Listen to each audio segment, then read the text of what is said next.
ابرہہ کے ہاتھی کو اٹھانے کی مسلسل کوشش جاری تھی کہ اچانک سمندر کی طرف سے ان کی طرف اللہ تعالیٰ نے ابابیلوں کو بھیج دیا۔ وہ ٹڈیوں کے جھنڈ کی طرح آئے۔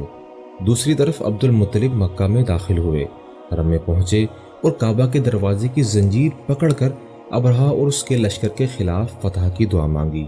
ان کی دعا کے الفاظ یہ تھے: اے اللہ، یہ بندہ اپنے قافلے اور اپنی جماعت کی حفاظت کر رہا ہے، تو اپنے گھر یعنی بیت اللہ کی حفاظت فرما۔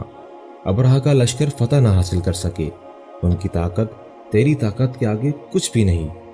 آج صلیب کامیاب نہ ہو۔ صلیب کا لفظ اس لیے بولا کہ ابرہہ عیسائی تھا اور صلیب کو عیسائی اپنے نشان کے طور پر ساتھ لے کر چلتے ہیں۔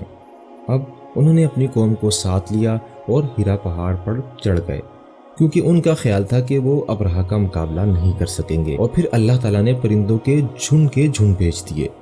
یہ پرندے چڑیا سے قدرے بڑے تھے۔ ان میں سے ہر پرندے کی چونچ میں پتھر کے 3 ٹکڑے تھے۔ یہ پتھر پرندوں نے ابرہہ کے لشکر پر گرانا شروع کیے۔ جو ہی یہ پتھر ان پر گرے، ان کے ٹکڑے ٹکڑے ہو گئے، بالکل اسی طرح جیسے آج کسی جگہ اوپر سے بم گرایا جائے تو جسم کے ٹکڑے اڑ جاتے ہیں۔ ابرہہ کا ہاتھی محمود البتہ ان کنکریوں سے محفوظ رہا، باقی سب ہاتھی تہس نہس ہو گئے۔ یہ ہاتھی 13 عدد تھے اور سب کے سب کھائے ہوئے بھوسے کی مانند ہو گئے، جیسا کہ سورہ فیل میں آتا ہے۔ ابرہہ اور اس کے کچھ ساتھی تباہی کا یہ منظر دیکھ کر بری طرح بھاگے، لیکن پرندوں نے ان کو بھی نہ چھوڑا۔ ابرہہ کے بارے میں طبقات میں لکھا ہے کہ اس کے جسم کا ایک ایک عضو الگ ہو کر گرتا چلا گیا، یعنی وہ بھاگ رہا تھا اور اس کے جسم کا ایک ایک حصہ الگ ہو کر گر رہا تھا۔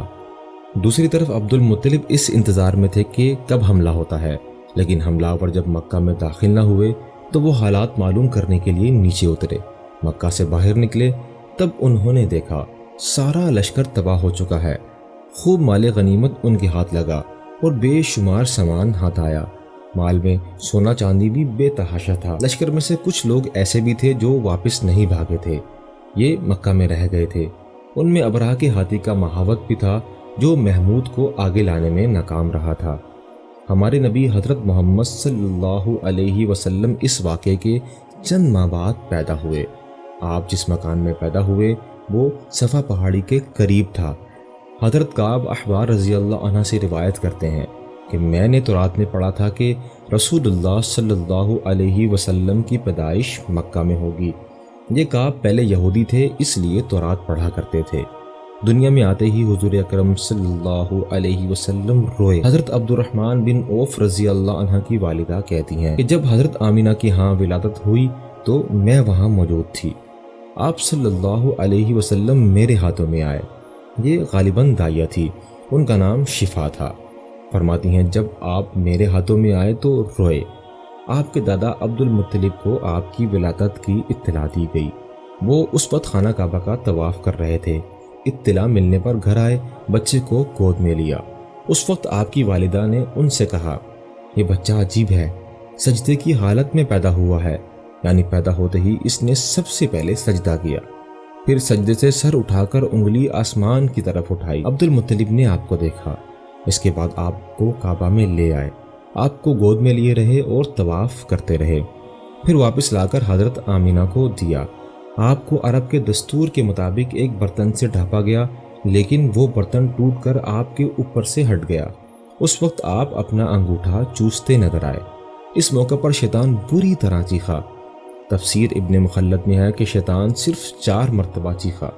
پہلی مرتبہ اس وقت جب اللہ تعالیٰ نے اسے ملعون ٹھہرایا، دوسری بار اس وقت جب اسے زمین پر اتار دیا گیا، تیسری بار اس وقت چیخا جب حضرت صلی اللہ علیہ وسلم کی پیدائش ہوئی، اور چوتھی مرتبہ اس وقت جب نبی کریم صلی اللہ علیہ وسلم پر سورہ فاتحہ نازل ہوئی۔ اس موقع پر حضرت حسان بن ثابت رضی اللہ عنہ کہتے ہیں، میں 8 سال کا تھا، جو کچھ دیکھتا تھا اور سنتا تھا اس کو سمجھتا تھا۔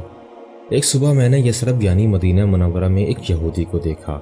وہ ایک اونچے ٹیلے پر چڑھ کر چلا رہا تھا۔ لوگ اس یہودی کے گرد جمع ہوئے اور بولے، کیا بات ہے، کیوں چیخ رہے ہو؟ یہودی نے جواب دیا، احمد کا ستارہ طلوع ہو گیا ہے، وہ آج رات پیدا ہو گئے ہیں۔ حضرت حسان بن ثابت رضی اللہ عنہ بعد میں 60 سال کی عمر میں مسلمان ہوئے تھے۔ 120 سال کی عمر میں انہوں نے وفات پائی۔ گویا ایمان کی حالت میں 60 سال زندہ رہے۔ بہت اچھے شاعر تھے۔ نبی کریم صلی اللہ علیہ وسلم کی اپنے اشعار میں تعریف کیا کرتے تھے اور دشمنوں کی برائی اشعار میں کرتے تھے۔ غزوات کے مواقع پر اشعار کے ذریعے مسلمانوں کو جوش دلاتے تھے۔ اسی بنیاد پر انہیں شاعر رسول کا خطاب ملا تھا۔ حضرت کعب احبار رضی اللہ عنہ فرماتے ہیں کہ میں نے تورات میں پڑھا ہے کہ اللہ تعالیٰ نے حضرت موسیٰ علیہ السلام کو حضرت صلی اللہ علیہ وسلم کی ولادت کے وقت کی خبر دی تھی، اور حضرت موسیٰ علیہ السلام نے اپنی قوم بنی اسرائیل کو اس کی اطلاع دی تھی۔ اس سلسلے میں انہوں نے فرمایا تھا، تمہارے نزدیک جو مشہور چمکدار ستارہ ہے، جب وہ حرکت میں آئے گا اور اپنی جگہ سے سرکنا شروع کرے گا تو وہی وقت رسول اللہ صلی اللہ علیہ وسلم کی پیدائش کا ہوگا۔ یہ خبر بنی اسرائیل کے علماء ایک دوسرے کو دیتے چلے آئے تھے، اور اسی طرح بنی اسرائیل کو بھی حضرت صلی اللہ علیہ وسلم کی ولادت کا وقت یعنی اس کی علامت معلوم تھی۔ حضرت عائشہ رضی اللہ عنہ سے روایت ہے کہ ایک یہودی عالم مکہ میں رہتا تھا۔ جب وہ رات آئی جس میں حضرت صلی اللہ علیہ وسلم پیدا ہوئے تو وہ قریش کی ایک مجلس میں بیٹھا تھا۔ اس نے کہا، کیا تمہارے ہاں آج کوئی بچہ پیدا ہوا ہے؟ لوگوں نے کہا، ہمیں تو معلوم نہیں۔ اس پر اس یہودی نے کہا، میں جو کچھ کہتا ہوں اسے اچھی طرح سن لو۔ آج اس امت کا آخری نبی پیدا ہو گیا ہے، اور قریش کے لوگوں وہ تم میں سے ہے، یعنی وہ قریشی ہے۔ اس کے کندھے کے پاس ایک علامت یعنی مہر نبوت ہے، اس میں بہت زیادہ بال ہیں یعنی گھنے بال ہیں، اور یہ نبوت کا نشان اور دلیل ہے۔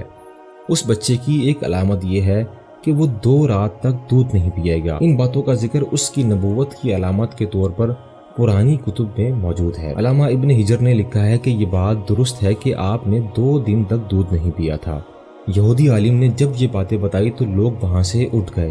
انہیں یہودی کی باتیں سن کر بہت حیرت ہوئی۔ جب وہ لوگ اپنے گھروں میں پہنچے تو ان میں سے ہر ایک نے اس کی باتیں اپنے گھر کے افراد کو بتائی۔ عورتوں کو چونکہ حضرت آمینہ کے ہاں بیٹا پیدا ہونے کی خبر ہو چکی تھی، اس لیے انہوں نے اپنے مردوں کو بتایا، آج رات تو پھر عبداللہ بن عبد المطلب کے ہاں بیٹا پیدا ہوا ہے۔ اب یہ بات یہودی عالم کو بتائی گئی۔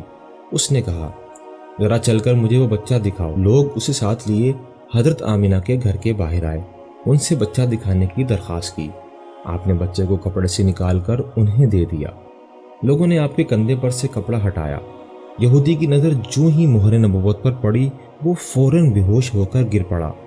اسے ہوش آیا تو لوگوں نے اس سے پوچھا، تمہیں کیا ہو گیا تھا؟ جواب میں اس نے کہا، میں اس غم سے بے ہوش ہوا تھا کہ میری قوم میں سے نبوت ختم ہو گئی، اور اے قریشیو، اللہ کی قسم یہ بچہ تم پر زبردست غلبہ حاصل کرے گا اور اس کی شہرت مشرق سے مغرب تک پھیل جائے گی۔